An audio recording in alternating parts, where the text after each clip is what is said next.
Module 5 ഇനി അടുത്തത് പഠിക്കാനുള്ളത് നാനോ സെൻസേഴ്സ്. നാനോ സെൻസേഴ്സ് പറഞ്ഞിട്ടുണ്ടെങ്കിൽ ഡിവൈസ് നാനോ ഡയമെൻഷൻസിലല്ല, അതിൻ്റെ ഫങ്ഷനാലിറ്റി നാനോ ഡയമെൻഷൻസിലായിരിക്കും. That means device that makes use of the properties of the matter at nano dimensions. ഇവിടെ സെൻസർ പറഞ്ഞാൽ it's a device that make use of some chemical species or components that generate signals in the presence of some analyte molecule.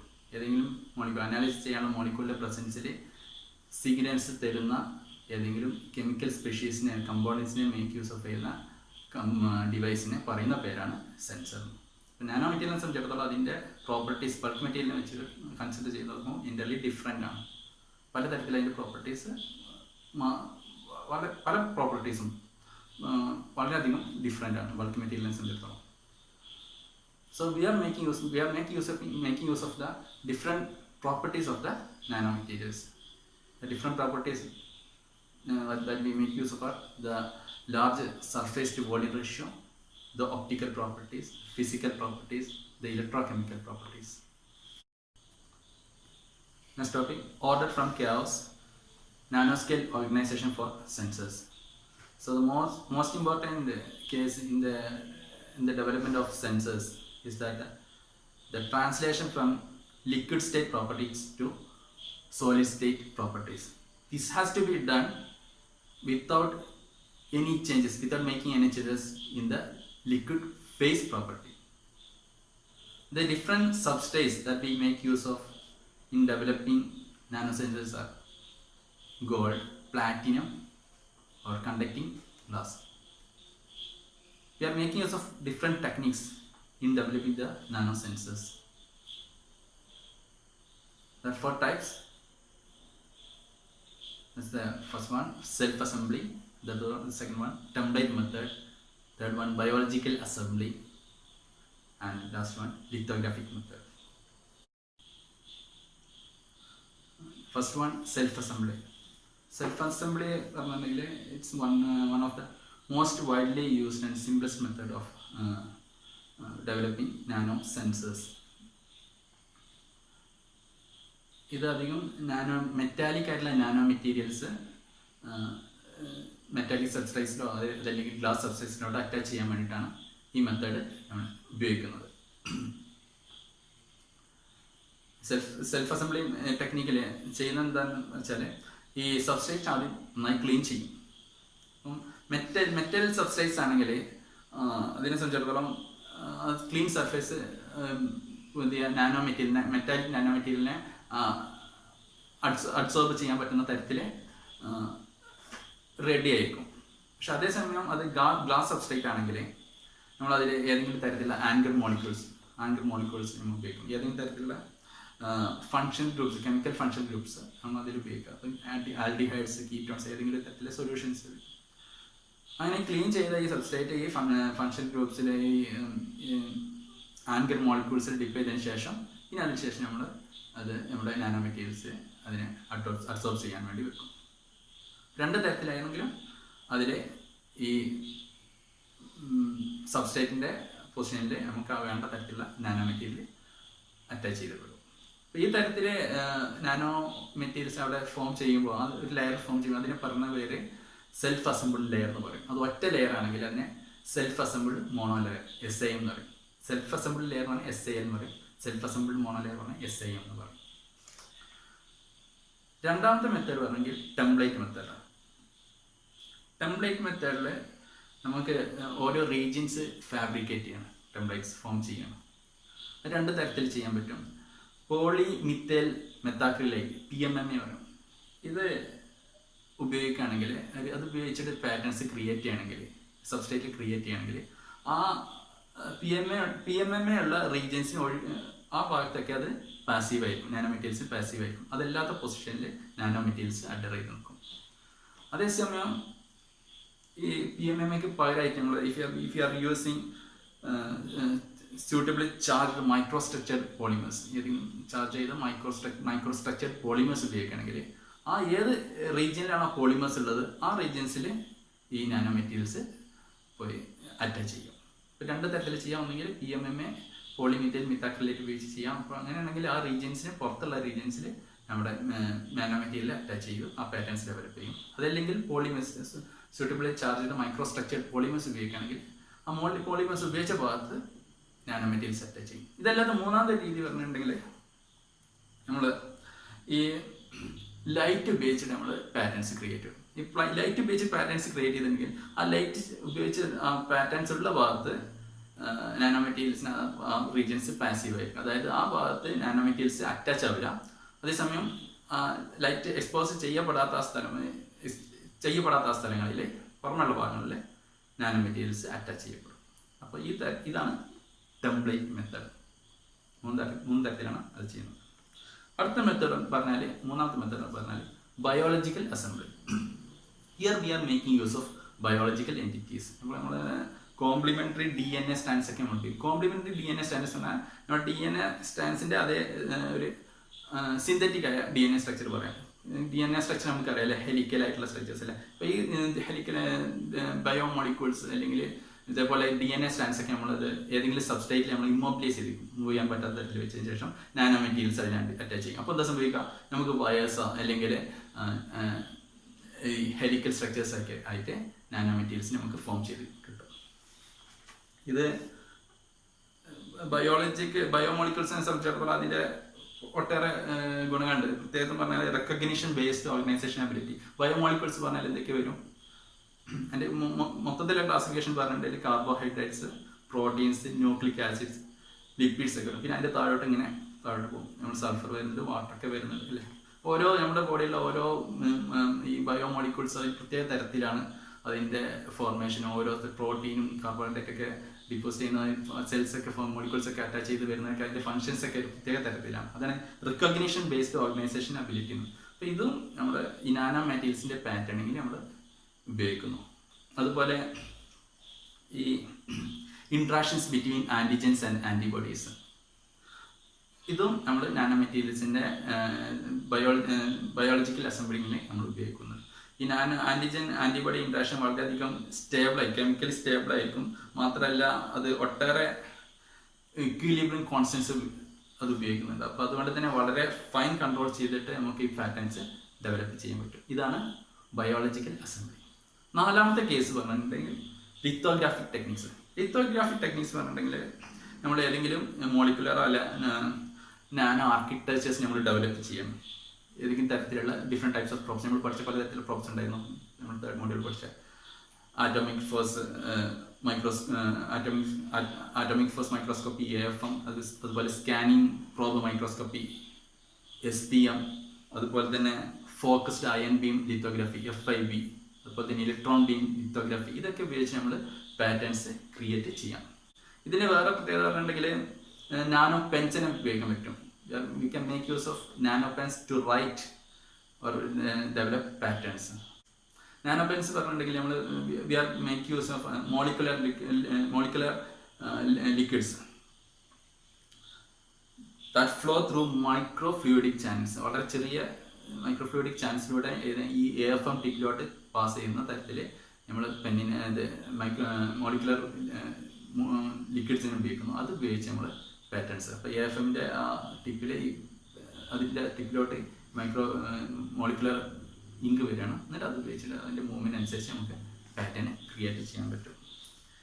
ഇങ്ങനെയൊക്കെ ഇത് കാര്യങ്ങൾ ചെയ്യുമ്പോൾ അതിൻ്റെ characterisation നമ്മൾ ഈ ലെയേഴ്സൊക്കെ പാറ്റേൺസൊക്കെ form ചെയ്യുമ്പോൾ അത് എത്രമാത്രം യൂണിഫോം ആയിട്ട് ഫോം ചെയ്തിട്ടുണ്ട്, നമ്മുടെ അതിൻ്റെ എത്രമാത്രം അതിൻ്റെ സർഫേസ് കവറേജ് എങ്ങനെയുണ്ട്, ഈ കാര്യങ്ങളൊക്കെ വളരെ ശ്രദ്ധിക്കേണ്ടതാണ്. കാരണം ഇതിൻ്റെ ഫങ്ഷനിങ്ങും ഈ നാനോസെൻസിൻ്റെ ഫങ്ഷനിങ് അതിൻ്റെ റിലയബിലിറ്റി ഒക്കെ ഡിപ്പെൻഡ് ചെയ്യുന്നത് ഈ ഫോർമേഷനിലാണ്, ഇതിൻ്റെ ലെയറിൻ്റെ ഫോർമേഷനിലാണ്. അപ്പോൾ ഇത് ഉറപ്പിക്കാൻ വേണ്ടി നമ്മൾ ഈ ഇതേപോലത്തെ atomic force microscopy, scanning probe microscopy, അതുപോലെ തന്നെ ക്വാർട്സ് ക്രിസ്റ്റൽ മൈക്രോ പാനൽസ്, ഈ മെത്തേഡ്സൊക്കെ നമ്മൾ ഉപയോഗിക്കുന്നു ക്യാരക്ടറൈസേഷന് വേണ്ടിയിട്ട്.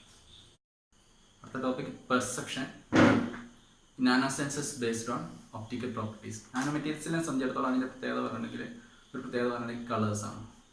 മെറ്റാലിക് നാനോ മെറ്റീരിയൽസിനെ സംബന്ധിച്ചിടത്തോളം അതിൻ്റെ നാനോ ബൾക്ക് മെറ്റീരിയൽ നാനോ ലെവലിലോട്ട് വരുമ്പോൾ അതിൻ്റെ കളറിൽ കാര്യപ്പെട്ട ചേഞ്ചസ് വരും.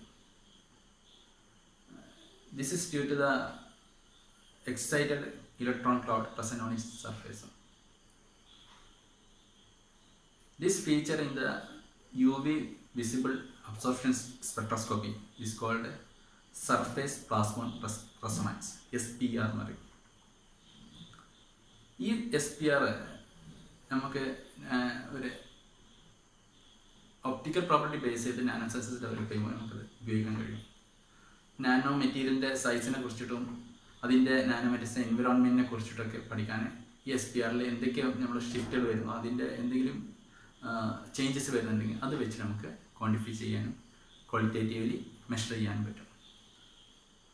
അപ്പോൾ SPRൽ വരുമ്പോൾ ചിലപ്പോൾ അതിൻ്റെ ലിക്വിഡ് സ്റ്റേറ്റ് ആണെങ്കിൽ SPRൽ കംപ്ലീറ്റ് കാര്യപ്പെട്ട പെർസീവബിൾ ഷിഫ്റ്റ് തന്നെ സംഭവിക്കാം ഒരു കേസിൽ. അതല്ലെങ്കിൽ അതിൽ SPR ബാൻഡ് കംപ്ലീറ്റ് ഡിസപ്പിയർ ചെയ്ത് പോകാം. അതല്ലെങ്കിൽ അതിൻ്റെ SPRൻ്റെ സ്ട്രക്ചറിലോ ഇൻറ്റൻസിറ്റിയിലോ ഒരു വേരിയേഷൻ വരെ ഏതെങ്കിലും കേസസ് ഒക്കെ വരാം. അപ്പോൾ ഇതിൻ്റെ സെൻസിറ്റീവ് പ്രോട്ടോകോൾ പറഞ്ഞിട്ടുണ്ടെങ്കിൽ we are binding one component of the recognition pair on a nano material. നമുക്ക് ഏത് കമ്പോണൻറ്റിനെ കുറിച്ചാണ് സ്റ്റഡി ചെയ്യേണ്ടത് ആ കമ്പോണൻറ്റിനെ ഒരു നാനോ മെറ്റീരിയൽ നമ്മൾ അതിനെ ബൈൻഡ് ചെയ്ത് വെക്കുന്നു. എന്നിട്ട് ആ നാനോ മെറ്റീരിയലിനെ അടുത്ത കോമ്പൗണ്ടിലുള്ള അറ്റ്മോസ്ഫിയറിൽ അതിനെ അങ്ങനെ ഒന്നിച്ച് നിൽക്കാനുള്ള സാഹചര്യം ഉണ്ടാക്കുന്നു. അപ്പോൾ എന്താ സംഭവിക്കുക, ഈ പുതിയ എൻവിറോൺമെൻറ്റിൽ പുതിയ മെറ്റീരിയലിൻ്റെ എൻവിറോൺമെൻറ്റിൽ ഈ SPRന് വ്യത്യാസം വരും. കാരണം അതിൽ കെമിക്കൽ ചേഞ്ചസ് വരുന്നുണ്ട്. അതിൻ്റെ എൻവിറോൺമെൻറ്റിൽ കെമിക്കൽ ചേഞ്ചസ് വരുന്നതുകൊണ്ട് SPRൽ കാര്യപ്പെട്ട ഒരു ഷിഫ്റ്റ് ഒന്നെങ്കിൽ ഷിഫ്റ്റ് വരാം, അതല്ലെങ്കിൽ എന്തെങ്കിലും ഡിസപ്പിയർ ചെയ്തിട്ട് തന്നെ ഫോം ചെയ്യാം. ഒന്നും കൂടി പറയാം, നാനോ മെറ്റീരിയൽ നമ്മൾ ഏത് കമ്പൗണ്ടിനാണോ ടെസ്റ്റ് ചെയ്യണോ ആ കമ്പൗണ്ടിനെ നമ്മൾ ബൈൻഡ് ചെയ്യുന്നു. എന്നിട്ട് അതിൻ്റെ കമ്പൗണ്ടിലുള്ള അറ്റ്മോസ്ഫിയറിൽ ഈ നാനോ മെറ്റീരിയൽ വെക്കുന്നു. അപ്പോൾ നാനോ മെറ്റീരിയലിൻ്റെ SPRൽ പുതിയ അറ്റ്മോസ്ഫിയറിൽ എത്തുമ്പോൾ കെമിക്കൽ ചേഞ്ചസ് വരുന്നത് കൊണ്ട് SPRൽ കാര്യപ്പെട്ട ഒരു ഷിഫ്റ്റ് വരുന്നു. ഒന്നെങ്കിൽ ഷിഫ്റ്റ് വരാം, അല്ലെങ്കിൽ ഡിസിപ്പർ ചെയ്യാം. ഇത് നമുക്ക് ക്വാണ്ടിഫൈ ചെയ്യാം, അല്ലെങ്കിൽ ക്വാളിറ്റേറ്റീവ്ലി ഏതിനെയാണോ അനലൈസ് ചെയ്യുന്നതിനെ കുറിച്ച് പഠിക്കാൻ സഹായിക്കും. ഇനി ഒപ്പയ്ക്കായ സബ്സ്റ്റേറ്റ്സിലെ നാനോ മെറ്റീരിയൽസ് ആണെങ്കിൽ നമുക്കതിൽ അബ്സോർപ്ഷൻ എത്രയെന്ന് അറിയാൻ കഴിയില്ല. അപ്പോൾ അങ്ങനത്തെ കേസ് നമ്മൾ ചെയ്യുന്നത് ഒരു ഈ ലൈറ്റ് ഓഫ് നോൺ ഇൻറ്റൻസിറ്റി, നമുക്ക് അറിയുന്ന തരത്തിലുള്ള ഇൻറ്റൻസിറ്റി ഉള്ള ഒരു ലൈറ്റ് നമ്മൾ ഈ സബ്സ്ട്രേറ്റിൽ നമ്മൾ ഇൻസിഡൻറ്റ് ചെയ്യണം. അപ്പോൾ ഇൻസിഡൻറ്റ് ചെയ്തിട്ട് അതിൻ്റെ റിഫ്ലക്റ്റഡ് ലൈറ്റിൻ്റെ ഇൻറ്റൻസിറ്റി നമ്മൾ മെഷർ ചെയ്യും. അപ്പോൾ ഈ ഇൻസിഡൻറ്റ് ലൈറ്റ് വാരി ചെയ്യുമ്പോൾ ഒരു പർട്ടിക്കുലർ റേഞ്ചിൽ എത്തുമ്പോൾ നമ്മുടെ റിഫ്ലക്റ്റഡ് ലൈറ്റിൻ്റെ ഇൻറ്റൻസിറ്റി ഏറ്റവും മിനിമം ആയിരിക്കും, അതായത് മാക്സിമം അബ്സോർപ്ഷൻ സംഭവിക്കുന്നതാണ്. ഇത് സംഭവിക്കുന്നത് ഈ ഇൻസിഡൻറ്റ് ലൈറ്റിൻ്റെ ആംഗിൾ ടോട്ടൽ റിഫ്ലക്ഷൻ ആംഗിളെക്കാളും വളരെ കൂടുതലായ സമയത്താണ്. ഈ സമയത്ത് റിഫ്ലക്റ്റഡ് ലൈറ്റിൻ്റെ ഇൻറ്റൻസിറ്റി വളരെ കുറവായിരിക്കും. അതായത് അത് സംഭവിക്കുന്നത് എന്താണെന്ന് പറഞ്ഞാൽ ഈ നാനോ മെറ്റീരിയലിൻ്റെ ഓസിലേഷൻസ് ഇൻസിഡൻറ്റ് ലൈറ്റിൻ്റെ ഫ്രീക്വൻസിക്ക് കമ്പയറബിൾ ആയി വന്നിട്ടുണ്ടാവും. The oscillation of the nano material is resonating with the frequency of the incident light. ആ സമയത്ത് അതിൻ്റെ ചുറ്റും നാനോ മെറ്റീരിയലിൻ്റെ ചുറ്റും ഒരു ഇലക്ട്രിക് ഫീൽഡ് ജനറേറ്റ് ചെയ്തിട്ടുണ്ടാവും. ഏകദേശം അത് 100 നാനോമീറ്റർ ഡിസ്റ്റൻസ് വരെ ഒരു ഇലക്ട്രിക് ഫീൽഡ് ജനറേറ്റ് ചെയ്തിട്ടുണ്ടാവും. അപ്പോൾ നമുക്ക് ആ ഇലക്ട്രിക് ഫീൽഡ് ജനറേറ്റ് ചെയ്തത് വെച്ച് നമുക്ക് മനസ്സിലാക്കാൻ പറ്റും ഇത് മാക്സിമം അബ്സോർപ്ഷൻ സംഭവിക്കുന്ന സമയമാണെന്ന്.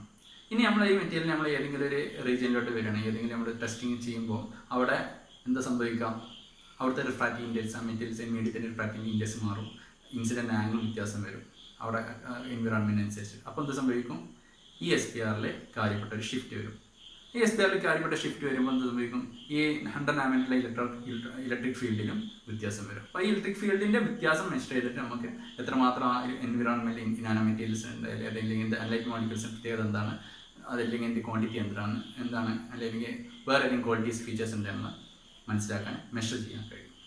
ഇത് രണ്ടും SPR ഉപയോഗിച്ചിട്ടുള്ള ഒപ്റ്റിക്കൽ പ്രോപ്പർട്ടി ഉപയോഗിച്ചിട്ടുള്ള നാനോ സെൻസർ നമ്മൾ ചെയ്യുന്നത്. ഇപ്പോൾ topic nano sensors based on quantum size effects.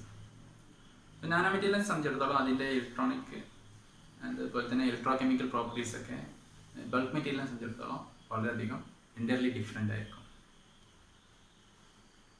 അതിന് കാരണം ഈ നാനോ മെറ്റീരിയലിൻ്റെ ഇലക്ട്രോണിക് സ്റ്റേറ്റ് ബൾക്ക് മെറ്റീരിയലിൻ്റെയും ആറ്റോമിക് സ്റ്റേറ്റിൻ്റെയും ഇടയ്ക്കായിരിക്കും. ബൾക്ക് മെറ്റീരിയലിനെ സംബന്ധിച്ചിടത്തോളം അത് ഡിസ്റ്റിങ്റ്റ് ആയ continue of valence and conduction bands ആയിരിക്കും. അതേസമയം ആറ്റോമിക് സ്റ്റേറ്റിലാണെങ്കിൽ ആറ്റോമിക്സിനും മോളിക്യൂൾസിനും സംബന്ധിച്ചിടത്തോളം അതിൻ്റെ ഇലക്ട്രോണിക് സ്റ്റേറ്റ് പറഞ്ഞാൽ ഡിസ്ക്രീറ്റ് എനർജി ലെവൽസ് ആണ്. നാനോ മെറ്റീരിയൽസിൽ ഇതൊരു കോസി കണ്ടിന്യൂസ് സ്റ്റേറ്റ് ആയിരിക്കും, അതായത് ഡിസ്റ്റിങ്ക്റ്റ് ബാൻഡ് ആയിരിക്കും, പക്ഷേ ഡിസ്ക്രീറ്റ് എനർജി ലെവൽസ് ആയിരിക്കും. അതുകൊണ്ട് തന്നെ നാനോ മെറ്റീരിയൽസിൽ അതിൻ്റെ എനർജി ഇലക്ട്രോണിക് സ്റ്റേറ്റ് അതിൻ്റെ സൈസ് ഡിപ്പെൻഡൻ്റ് ആണ്, മെറ്റീരിയൽ ഡിപ്പെൻഡൻ്റ് ആണ്. അപ്പം സൈസും മെറ്റീരിയലും നമുക്ക് വേരി ചെയ്തിട്ടുണ്ടെങ്കിൽ ഈ നാനോ മെറ്റീരിയലിലെ ഇലക്ട്രോണിക് പ്രോപ്പർട്ടീസ് നമുക്ക് വ്യത്യാസം വരുത്താൻ പറ്റും, ട്യൂൺ ചെയ്യാൻ കഴിയും. അപ്പോൾ ഇതിൽ ഉപയോഗിക്കുന്ന ഒരു പ്രധാനപ്പെട്ട ഒരു പ്രോപ്പർട്ടി, ഈ നാനോ മെറ്റീരിയൽസിൻ്റെ ഒരു യൂണീക്ക് ആയിട്ടുള്ള പ്രോപ്പർട്ടി വന്ന് കൂളം ബ്ലോക്കേഡ് എന്നാണ്. CB Coulomb blockade. അപ്പോൾ നാനോ മെറ്റീരിയലിനെ സംബന്ധിച്ചിടത്തോളം അതിൻ്റെ പ്രത്യേകത പറഞ്ഞാൽ high surface to volume ratio ആണ്. അതുകൊണ്ട് തന്നെ അതിൻ്റെ ഒരു എഫക്റ്റാണ് charge condensation or energy condensation. The charge condensation dictates the capacities of the material and restricts it to the nano dimensions. അതായത് ഒരു ഇലക്ട്രോൺ അൺചാർജ്ഡ് ആയ നാനോ മെറ്റീരിയൽസിലേക്ക് സപ്ലൈ ചെയ്യാൻ വേണ്ടി എത്രമാത്രം എനർജി ഉപയോഗിക്കേണ്ടി വരുന്ന energy it varies with the dimension of the material and it even exceeds the thermal energy available at room temperature. അത് ഈ ഒരു ഫിനോമിന, ഈ ഒരു ഫീച്ചർ നമ്മൾക്ക് നാനോ മെറ്റീരിയലിലേക്ക് വരുന്ന ഇലക്ട്രോൺസിനെ കൺട്രോൾ ചെയ്യാനും റെഗുലേറ്റ് ചെയ്യാനും നമുക്ക് സഹായിക്കും. ഈ ഫിനോമിന പറഞ്ഞ പേരാണ് കൂളം ബ്ലോക്കേഡ്. അപ്പോൾ ഈ പ്രിൻസിപ്പിൾ ബേസ് ചെയ്തിട്ട്, ഈ കൂളം ബ്ലോക്കേഡ് എന്ന പ്രിൻസിപ്പിൾ ബേസ് ചെയ്തിട്ട് നമ്മൾ വർക്ക് ചെയ്യുന്ന ഒരു നാനോ സെൻസറാണ്, ഡിവൈസാണ് electron turnstile. This is used for counting the electrons. എന്ന് പറഞ്ഞിട്ടുണ്ടെങ്കിൽ ഒരു ഒട്ടേറെ ഐലൻഡ്സ് ആണ് with barriers, with insulation barriers. അപ്പോൾ അതിലോട്ടുള്ള ഓരോ ഗേറ്റ് വോൾട്ടേജ് കൺട്രോൾ ചെയ്തിട്ടുണ്ടെങ്കിൽ, ഓരോ ഐലൻഡ്സിലോട്ടുള്ള ഗേറ്റ് വോൾട്ടേജ് കൺട്രോൾ ചെയ്തിട്ടുണ്ടെങ്കിൽ ആ ഐലൻഡ്സിലോട്ട് ടണൽ ചെയ്യുന്ന ഇലക്ട്രോൺസിനെ നമുക്ക് റെഗുലേറ്റ് ചെയ്യാൻ പറ്റും, കൺട്രോൾ ചെയ്യാൻ പറ്റും. അതുവഴി അതിനെ കൗണ്ട് ചെയ്യാൻ കഴിയും.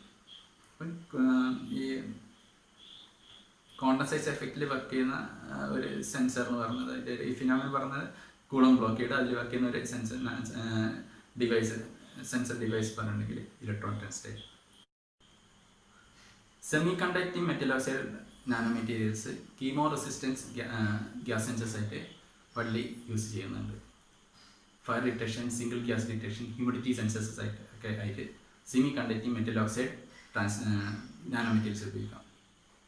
ഇവിടെ സംഭവിക്കുന്നത് ഈ semi conducting metal oxide nano metal ഏതെങ്കിലും ഒരു ഗ്യാസിൻ്റെ അറ്റ്മോസ്ഫിയറിലോട്ട് എക്സ്പോസ്ഡ് ആകുമ്പോൾ അതിൽ സ്ട്രക്ചറിൽ വേരിയേഷൻ വരും. അപ്പോൾ സ്ട്രക്ചറിൽ വേരിയേഷൻ വരുമ്പോൾ അതിൻ്റെ റെസിസ്റ്റൻസിൽ വ്യത്യാസം വരും, അതിൻ്റെ കണ്ടക്ടിവിറ്റിയിലും വ്യത്യാസം വരും. അപ്പോൾ ഒട്ടേറെ ഗ്യാസസ്, വ്യത്യസ്ത പാർഷ്യൽ പ്രഷറിൽ ഒട്ടേറെ ഗ്യാസസിൽ വേണ്ടി നമ്മൾ ഇതേപോലെ സ്റ്റഡി നടത്തിയിട്ടുണ്ടെങ്കിൽ, എക്സ്പീരിയൻസ് നടത്തിയിട്ടുണ്ടെങ്കിൽ നമുക്ക് ഒട്ടേറെ ഡാറ്റാസ് കിട്ടും. അതൊക്കെ ടാബ്ലേറ്റ് ചെയ്താൽ ഒരു particular range of for a particular range of partial പ്രഷറിന് ഒരു പർട്ടിക്കുലർ ഗ്യാസിന് ഏതാണ് ഏറ്റവും ബെസ്റ്റ് സെൻസർ എന്ന് നമുക്ക് തീരുമാനിക്കാൻ കഴിയും.